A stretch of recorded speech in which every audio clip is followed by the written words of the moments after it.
पैर पकड़ लिए उस दुखिया ने कि मेरी पीठ में मारी लात बिना मोए जाती लाज नहीं आई रे।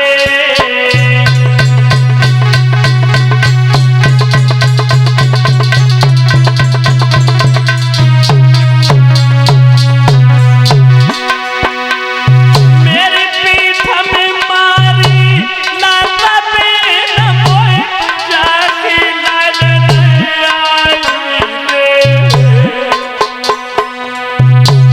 दासी बन के रहूं बिन तेरी हरदम बजाई रे।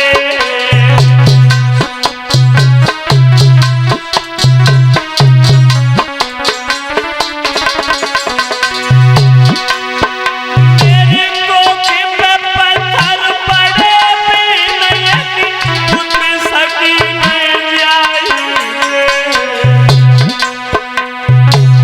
जाई दुख से ओ बिना सैया की करी सलाई रे।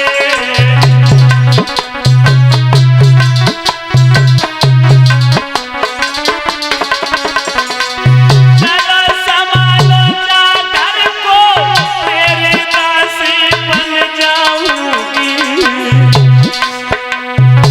तू सोबेगी पलंगा पे तेरे रात को पैर दबाऊंगी।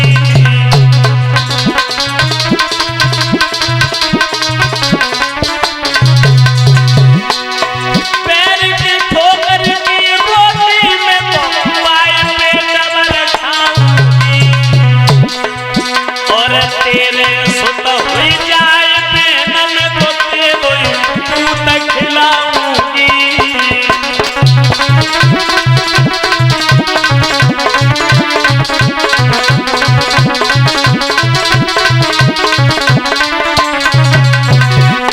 रोने लगी खबर ले मुरली मारे, खबर ले बंसी बाजे, भक्तन के प्यारे भगवान।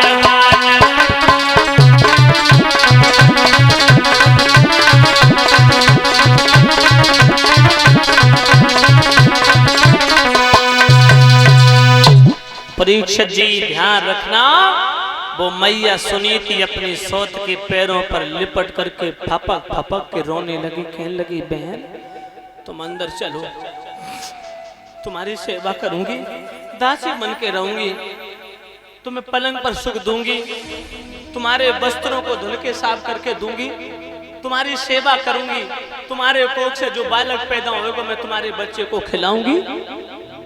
लेकिन डोला वापस मत जाने दो मेरी आली। अगर डोला वापस चला गया मेरे पति की बदनामी होगी, मैं मुंह दिखाने के लायक नहीं रहूंगी, मैं कंठ कटारी मार के मर जाऊंगी। डोला वापस मत जाने दे मेरी आली, तू जो कहेगी वही करूंगी मैं। परीक्षित जी सुरची कहने लगी आहा बूढ़ी बिल्ली भगतिन बल के चिड़िया घर में रहना चाहती है, तुझे मैं लला दूंगी खिलाने को, कहीं तू मेरे लला का गला घूंट के मार डालेगी।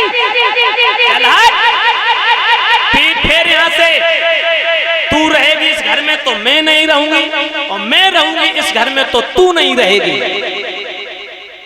अब तो परीक्षित जी ने आते जाते माताओं सारे परिवार का दिमाग अब तो कलेश में हो गया।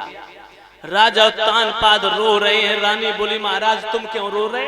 अरे रोने के लिए मैं ही काफी हूँ, अगर मेरी किस्मत में रोना ना लिखा होता तो क्या मेरी कोख नहीं चलती, मेरी कोख से कोई संतान पैदा नहीं होती, ये तो मेरी किस्मत में है। और परीक्षित जी गीता में भगवान श्री कृष्ण कहते हैं कर्मों का फल मिलता है माताओं, चाहे इस जन्म में करो चाहे उस जन्म में करो चाहे और अगले जन्म में करो, लेकिन कर्म परीक्षित जी छोड़ता नहीं है, कुकर्म हमेशा पीछा करता है। कहीं भी छुप जाओ, अगर गलत काम करोगे परीक्षित जी, बुरा कर्म करोगे तो उसका परिणाम तो भयानक मिलता ही है। लेकिन बुरा कर्म कौन करता है परीक्षित जी, जिसे मौत का डर नहीं है और जो जानता है कि मेरे खोपड़ी पर मौत जूता बजा रही है, वो कभी बुरा कर्म करेगा ही नहीं। जिसे मौत से डर है रमेश। और परीक्षित जी का कर्म ऐसे माताओं बहनों खोज लेता है, ध्यान रखना, परम पिता परमात्मा जो हजारों आंखें वाला देख रहा है, जो ये सोच करके चलता है वो कभी गलत कर्म कुकर्म नहीं करेगा, गलत कर्म नहीं करेगा, दुष्कर्म नहीं करेगा, न्याय अत्याचार नहीं करेगा, पाप अधर्म नहीं करेगा, वो हमेशा डरेगा। और जिसे मौत से डर नहीं है वो गलत काम करेगा। जो सोचता है कि भगवान देखता नहीं, और जो जानता है कि मेरी खोपड़ी पर मौत जूता लेकर के खड़ी है, कब हमला कर दे, वो हमेशा डरेगा।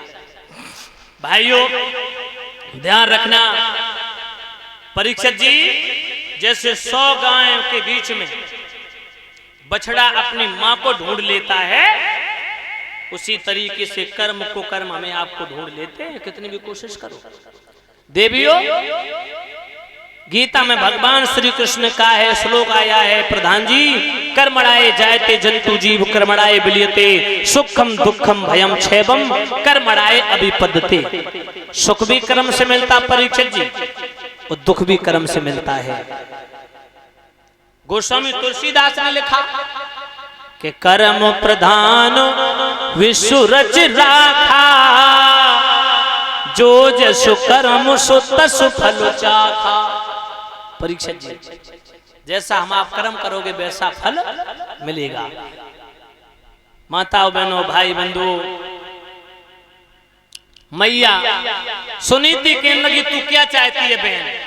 तो वो क्या बोली है सुरची, मेरी कुछ शर्तें हैं। क्या शर्त है तेरी बोल? बोले तू घर में नहीं रहेगी। बोले कहाँ जाऊंगी? बोले पुराने खंजर महल पड़े हैं, उसमें तेरा रहना होगा, उसमें तेरा बसेरा होगा। ठीक है, जो आज्ञा। और क्या करना पड़ेगा मुझे? बोले तू हाथ में बांस ले लाठी, सारे दिन अटा के ऊपर खड़ी होकर के काग उड़ाएगी, महलों के चिड़िया और कौओं को उड़ाएगी। और सुन, जो सुंदर 56 प्रकार के व्यंजन ग्रहण करती है भोजन में, ये तुझे पकवान भोजन नहीं मिलेगी, मेवाएं नहीं मिलेंगी खाने को। क्या मिलेगा? जो की रोटी मिलेगी, वो भी सब्जी नहीं नमक से। सुनीति बोली मंजूर है। सुरची कहने लगी और सुन, जो सुंदर वस्त्र आभूषण पहनती है, राजसी वस्त्र नहीं मिलेंगे तुझे पहनने को, धारण करने के लिए। फिर क्या मिलेगा? बोले नील का लहंगा, गजी की साड़ी ओढ़ने को मिलेगी। स्वीकार है बहन। और सुन, जिस दिन मैंने तुझे देख लिया महलों की दहली पर कदम रखते हुए, उसी दिन तेरे दोनों पैर काट लूंगी। सुनीति बोली कभी नहीं आऊंगी, कभी नहीं आऊंगी, लेकिन तू डोला वापस मत जाने दे मेरी याली। परीक्षित महाराज, राजा तानपाद रो रहे हैं। माताओं रानी कहने लगी महाराज क्यों रो रहे?